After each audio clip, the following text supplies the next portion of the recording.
खूप मोठा भ्रम आहे लोकांमध्ये की रिपब्लिकन पार्टीचे तुकडे आहेत। ज्यांनी ज्यांनी तुकडे केले होते ते आता अस्तित्वात राहिलेले नाहीत। ना आता गवई अस्तित्वात राहिलेत, ना खोब्रागडे अस्तित्वात राहिलेत। ज्या ज्या काही आपण खोरी भारीप असे आता भारीपही त्यांनी स्वतःच डिझॉल्व केलेला आहे। त्यामुळे रिपब्लिकन पार्टी ऑफ इंडिया हा जो पार्टी आहे ही आता महाराष्ट्राच्या भारताच्या कुठेही पटलावर आपल्याला दिसत नाही।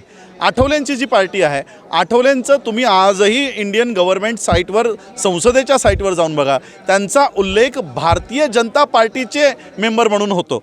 म्हणजे RPI जो आहे त्यांचा आणि तोही party Republican party of India bracket Athawale त्याची स्थापना 2022ची आहे। त्यांच्या आणि बाबासाहेबांच्या मुवमेंटशी काडीचाही संबंध नाही आणि म्हणून हा जो संभ्रम केला जातोय की रिपब्लिकनचे एवढे गट आहेत, मला दाखवा ना कोणता गट काम करतोय।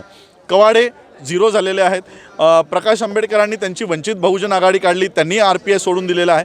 म्हणजे RPI आता जवळपास कुठेही नाही आहे आणि म्हणून हा RPI जमीनदोस्त होऊ नये ना, तो शिल्लक राहू नये अशी परिस्थिती आज आलेली आहे। आणि म्हणून आम्ही विचार केला की हा RPI पुन्हा जिवंत करायचा। आज याचे वाली कोणी राहिलेले नाही, नेते कोणी राहिलेले नाही आणि म्हणून तो पार्टी आम्ही घेऊन लोकांसमोर जात आहोत आणि महाराष्ट्राच्या या विधानसभा आम्ही कॉन्सन्ट्रेट करत आहोत। या महाराष्ट्रामध्ये महार कन्व्हर्टेड बुद्धिस्ट, मराठा, मातंग आणि मुस्लिम या लोकांना एकत्रित करून हा जो थर्ड फ्रंट आता तयार होतोय त्या थर्ड फ्रंटमध्ये आम्ही प्रमुख हिस्सेदारी आम्ही त्याच्यामध्ये निभावणार आहोत।